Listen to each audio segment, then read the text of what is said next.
The moment happened so fast that I almost missed it. We were at the company holiday party for Jennifer's firm. Some upscale hotel ballroom with champagne that cost more than my car payment and catering that looked like it had been designed by someone who thought people ate with their eyes first. I was standing near the bar, nursing a drink I didn't want, trying to look like I was having a good time at an event where I knew exactly no one. Jennifer was across the room, talking to a group of her colleagues. She was doing that thing she does at these events, laughing a little too hard at jokes that weren't that funny, touching people's arms when she spoke, trying very hard to be the kind of person who belonged in expensive hotel ballrooms.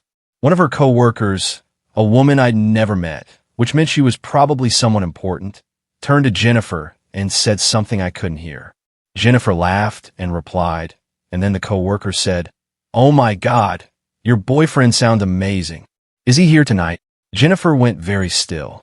Not visibly still. Not noticeably still to anyone who wasn't married to her and hadn't spent 17 years learning to read the micro-expressions that meant something was wrong. But there was a pause. A half second where Jennifer's jaw tightened and her eyes did something that looked like panic. "My husband," Jennifer said finally, with a smile that didn't reach her eyes. "He's over there, at the bar." The coworker's face went red.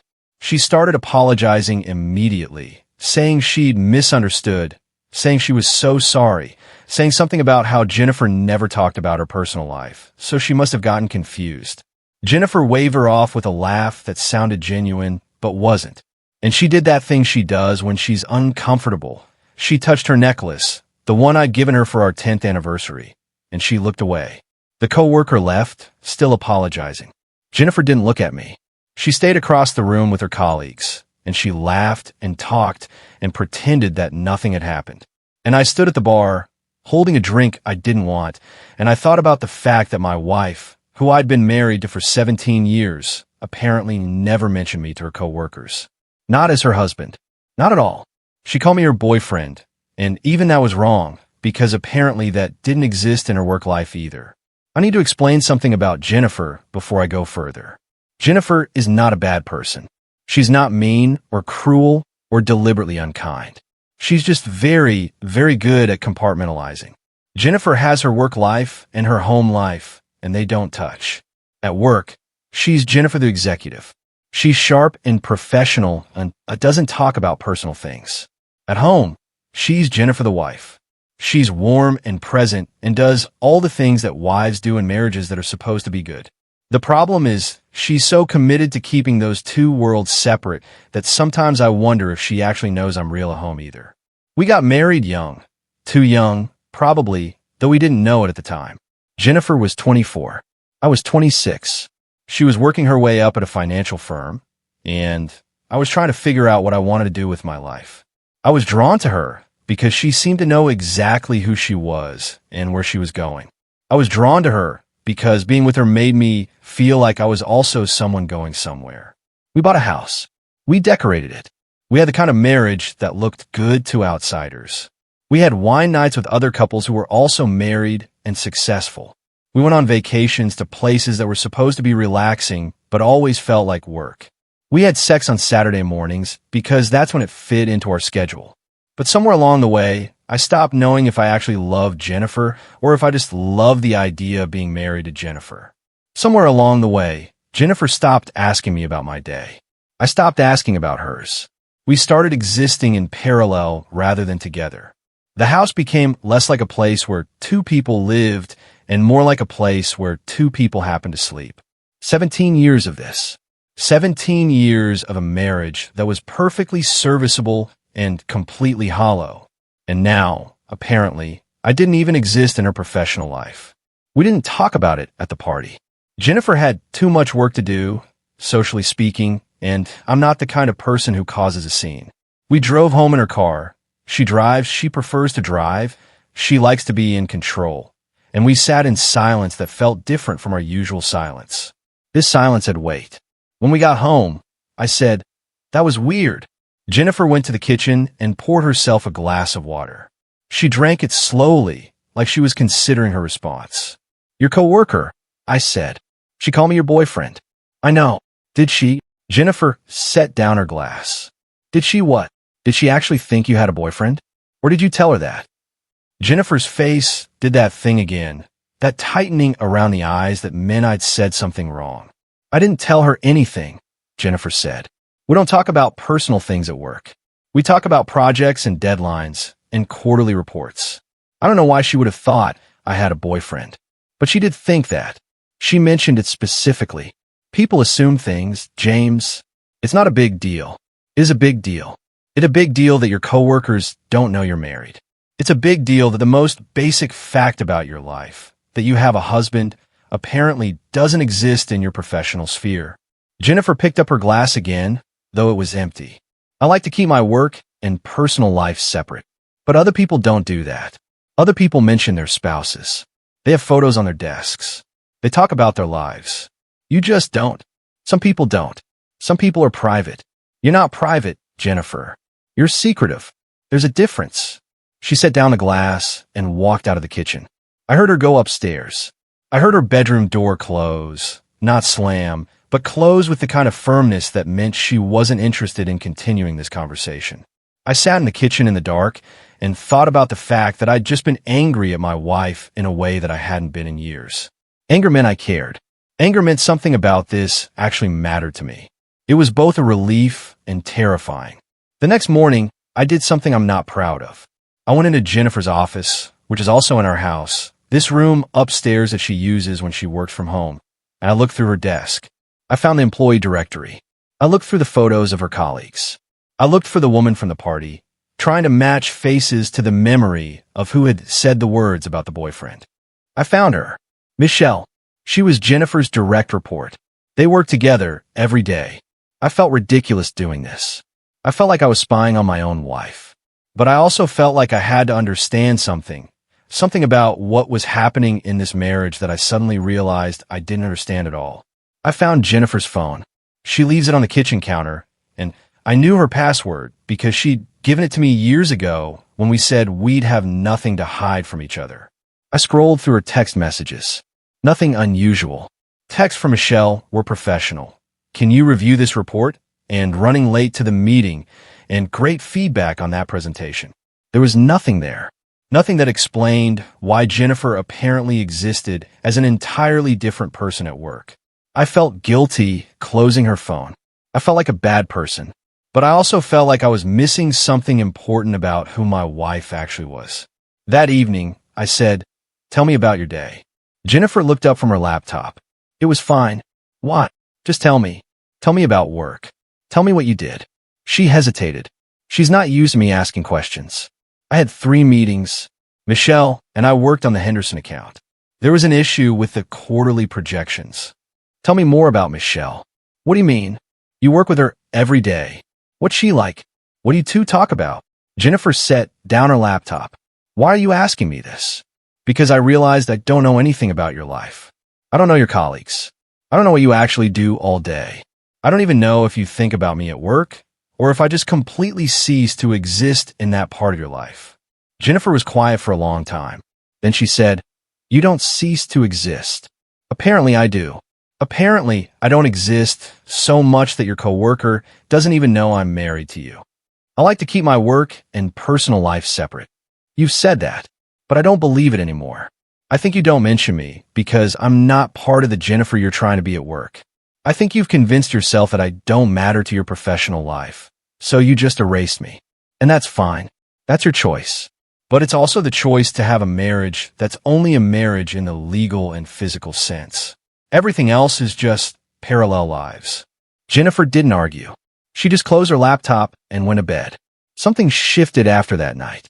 Not in a sudden, dramatic way, but in a slow, creeping way that felt like the beginning of something ending or the ending of something that had already stopped being real. Jennifer started being more present at home. She put her phone away during dinner. She'd asked me about my day, but it felt performative, like she was doing it because I'd accused her of not doing it, not because she actually wanted to know. I asked her about work, and she'd give me more details. She told me about Michelle's kid who was having trouble at school. She told me about a presentation that had gone badly. She told me things, but it was like she was reading from a script of what a wife should tell her husband. not actually letting me into that part of her life. Meanwhile, I couldn't stop thinking about the fact that I didn't exist in her professional world. I started paying attention to the things Jennifer did and didn't do. I noticed that she never wore her wedding ring to work. She'd take it off in the morning and leave it on her nightstand. I noticed that she never mentioned having a husband in her LinkedIn profile. She just didn't mention a personal life at all. I noticed that when we'd run into colleagues at the grocery store, she'd introduce me as James with no clarification of who I was or what I meant to her. One day, I asked her directly, "Why don't you wear your wedding ring to work?" She was getting ready. She was putting on makeup, doing the transformation that turned her from Jennifer the wife into Jennifer the executive. "I don't like to wear jewelry at the office," she said. "It's distracting. But you wear that necklace. And those earrings. That's different." "How is it different?" Jennifer didn't answer. She just finished her makeup and left. I decided I needed to actually talk to her. Not about rings or coworkers or what she did or didn't mention at work, but about us, about what we were actually doing here. I planned it like I was planning a business meeting. I made a list of things I wanted to say. I thought about what Jennifer might say in response. I tried to prepare myself for the possibility that the answer might be something I didn't want to hear. Jennifer came home from work on a Thursday. She made herself a drink. She sat on the couch. I sat next to her, not too close, but close enough. "I need to ask you something," I said, "and I need you to answer honestly." "Okay, are you happy?" She looked at me like I'd asked her a question in a foreign language. "What do you mean? Are you happy in this marriage? Are you happy with me?" Jennifer took a drink. I don't know what the right answer is to that question. There isn't a right answer. There's just an honest answer. She set down her drink. "I think I'm happy sometimes. I think I'm content mostly. I think this marriage is comfortable. But are you happy?" "James, I don't know how to answer that.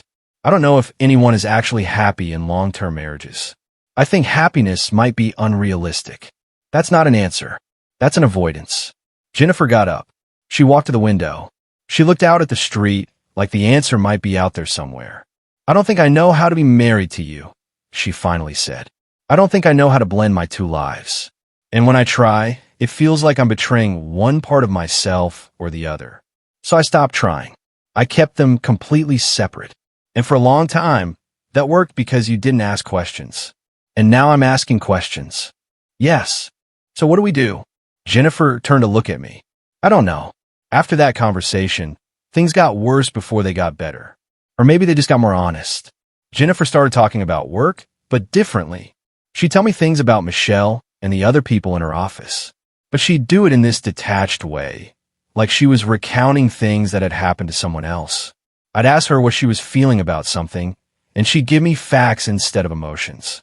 I realized that Jennifer didn't just compartmentalize her work and personal life. She compartmentalized her entire emotional landscape.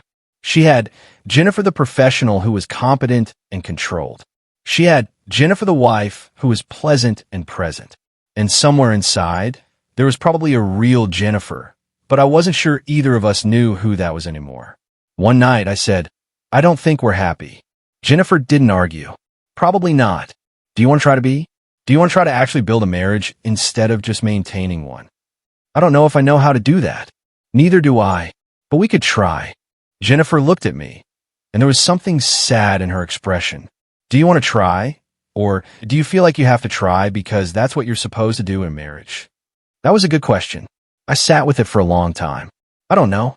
I finally said, "I think I want to try because I remember loving you, and I want to know if that feeling still exists. I want to know if we can build something real instead of just living in parallel." "That sounds exhausting." "It probably will be. And what if we try and it doesn't work? Then at least we'll know we tried. At least we won't have to wonder." Jennifer got up and went to bed. She didn't say whether she was willing to try or not. But somehow we started. Not because Jennifer suddenly decided she was all in on saving our marriage, but because we started doing small things that were different. Jennifer started eating lunch with Michelle and inviting me to meet them sometimes. It was awkward the first time. Michelle kept looking between us like she was confused about what she was witnessing. But eventually, it became normal. Michelle got to see me. Jennifer got to see that I could exist in both her worlds without it being weird. I started going to some of Jennifer's work events. Not the big ones, but the small ones, the casual happy hours where people from her office would gather.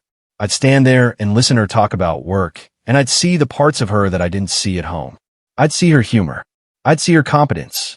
I'd see her as a professional instead of just as my wife. Jennifer started wearing her wedding ring to work. Just as an experiment, she said, just to see how it felt. The first day she did it, I asked her how it went. It felt weird, she said. Everyone noticed. Michelle actually commented on it. She said something like, "Oh, you got a ring," like she'd never seen it before. Which she hadn't, because I never wore it. What did you say? I said my husband finally shamed me into it. Jennifer smiled slightly. I meant it as a joke, but it was also true. Are you glad you wore it? She looked at her hand, at the simple platinum band that we'd picked out 17 years ago. Yeah, I think I am. It feels honest. About 6 months into this slow process of trying to rebuild something, Jennifer suggested we go to couple therapy. I was shocked. Jennifer is not the kind of person who goes to therapy. Jennifer is the kind of person who solves problems by being more professional and more controlled. Why? I asked. Because I think I need help understanding why I do this. Why I compartmentalize everything. Why I created this version of myself at work and then couldn't integrate her with the version of myself at home. And I think I need help understanding how to be married to you without losing myself. So we started going to therapist once a week. Her name was Dr. Harrison, and she was good at asking questions that neither of us had thought to ask. In one session, she asked Jennifer, "When did you stop wanting your husband to be part of your professional identity?" Jennifer had to think about that for a long time. "I don't know if it was a conscious decision," she finally said. "I think when I started working at the firm, I was trying to prove something. I was trying to prove that I was professional and serious, and that I wasn't going to let personal relationships get in the way of my work. And I think somewhere along the way, not letting personal relationships get in the way became pretending personal relationships don't exist." "And why do you think that happened?" Dr. Harrison asked. "Because I was scared. I was scared that if I let people know I had a husband, they wouldn't take me seriously. I was scared that I'd be seen as less competent because I had a personal life." Dr. Harrison looked at me. "How do you feel hearing that?" "I feel sad," I said. "I feel sad that Jennifer was so afraid that she had to erase me from a huge part of her life. And I feel sad that I didn't notice it was happening. And I feel sad that we lost 17 years doing this." "We can't change the past," Dr. Harrison said. "But we can work on the present and the future. The question is, do you both want to?" Jennifer and I looked at each other. She nodded. I nodded. "Yes," we said at the same time. It took time. More time than I would have liked, but less time than I'd feared. Jennifer started talking about me at work. Not in an obsessive way, but naturally. She'd mentioned something I'd done or something we talked about. She'd put a photo of us on her desk, just a casual one where we were hiking and laughing, neither of us performing for the camera. Michelle, her direct report, actually became a friend. We'd go to dinners with her and her girlfriend. Jennifer would tell stories about our early dating years. I'd learned things about Jennifer that I'd never known before. Somewhere in the process, the different versions of Jennifer started to become one person. It wasn't perfect. Jennifer still had a work personality and a home personality, but they were consistent now. They were the same person expressing herself in different contexts instead of two completely different people pretending to be someone they weren't. One day, about a year into therapy and the rebuilding process, Jennifer came home and told me something. "I told Michelle the truth today," she said, "about why I never mentioned you before, and about the whole reason I kept my work and personal life so separate." What did she say? She said that she'd always wondered why I was so secretive about my personal life. And she said that she's glad I'm finally letting people know that you exist. I laughed. "I'm glad I exist. You know what I mean? I do.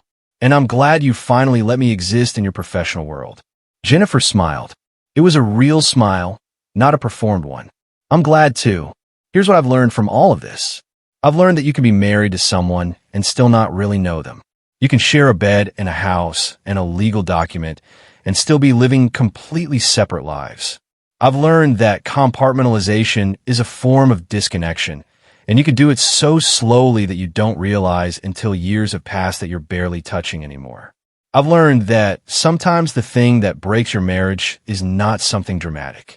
It's not infidelity or betrayal or cruelty. Sometimes it's just absence. Sometimes it's the slow erosion of connecting with your partner until you're two people living in the same house, but in completely different worlds.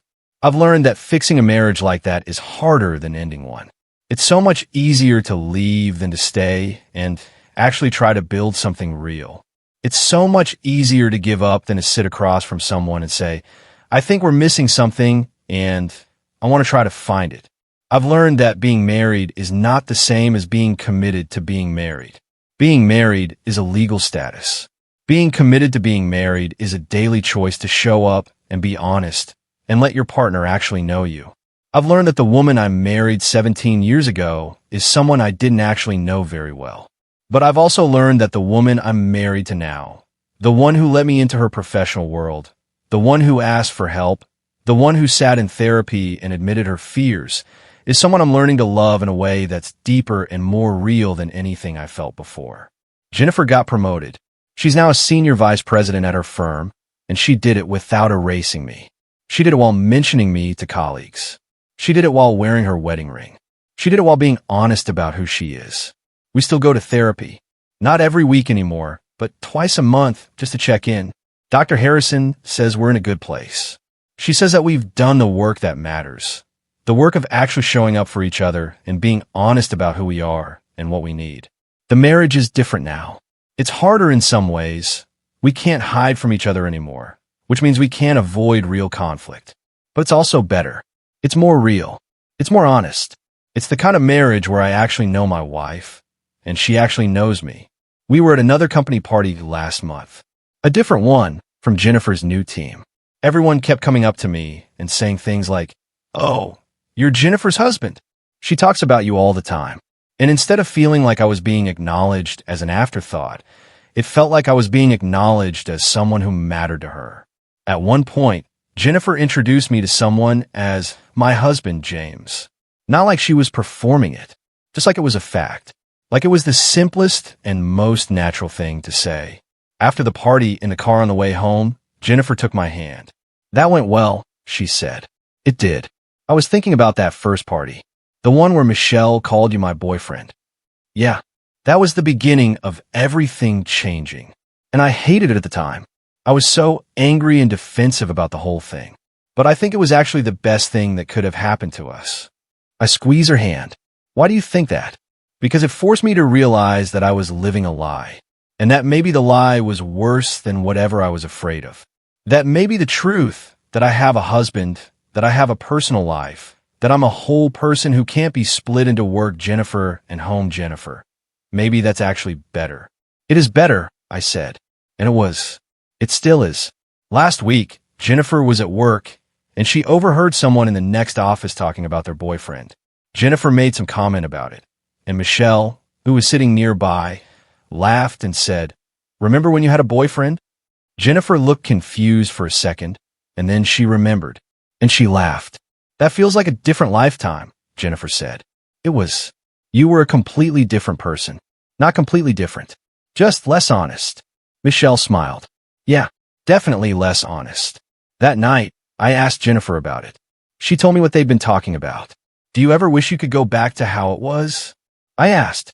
"When you could just compartmentalize everything and not have to deal with the messiness of actually being married?" Jennifer thought about it. "Sometimes I wish things were easier. But I don't think I want to go back. I think I like who I am now more than I liked who I was then." "Who are you now?" I asked. "I'm just Jennifer. Not Jennifer the professional or Jennifer the wife. Just the whole person. The person who has a job she's good at and a marriage she's committed to and a life that's actually integrated instead of split apart." I reached across the table and took her hand. "I like her." Jennifer squeezed back. "I'm glad. Because she likes you too."